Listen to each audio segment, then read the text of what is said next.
jusqu'à présent, il n'y avait pas de données internationales qui nous permettaient de connaître précisément la structure par niveau de qualification et par pays d'origine de l'immigration pour l'ensemble des pays du monde, y compris les pays de l'OCDE.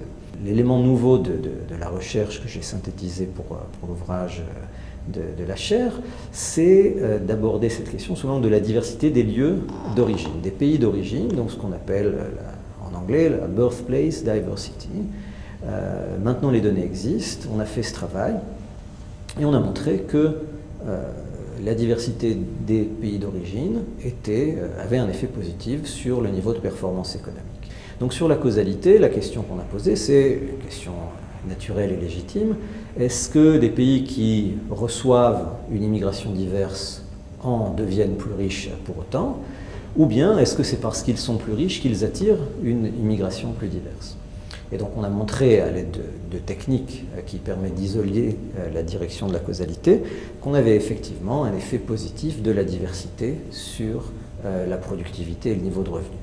On s'est ensuite posé la question des mécanismes par lesquels cela passait, en procédant à des analyses essentiellement par sous-échantillons, en regardant est-ce que c'est plutôt les immigrés qualifiés ou non qualifiés qui entraînent un gain lié à la diversité, est-ce que c'est plutôt dans les pays riches et les pays pauvres? Et donc nos analyses tentent à montrer que c'est vraiment une complémentarité dans les qualifications, dans les connaissances apportées par les immigrés.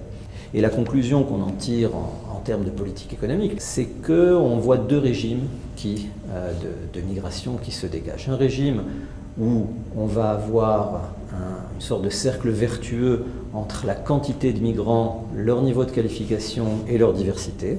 Et ça, c'est plutôt le modèle anglo-saxon de type Australie-Canada, où on a les migrants qui représentent 15, 20, 25% de la population totale, qui sont assez qualifiés parce qu'ils sont sélectionnés par des systèmes par points, mais qui viennent aussi de pays très divers.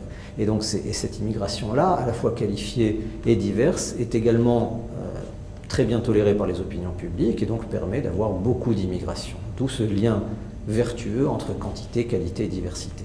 Et puis on a le régime inverse, où on a peu de migrants, peu qualifiés et d'origine très peu diverse. Et là, c'est typiquement le modèle européen, particulièrement le modèle français. Et ce modèle français ou européen nous paraît très inférieur en termes de performance à l'autre modèle vertueux. Donc là, on est plutôt dans un cercle vicieux. La question qui se pose, c'est comment passer d'un régime à l'autre.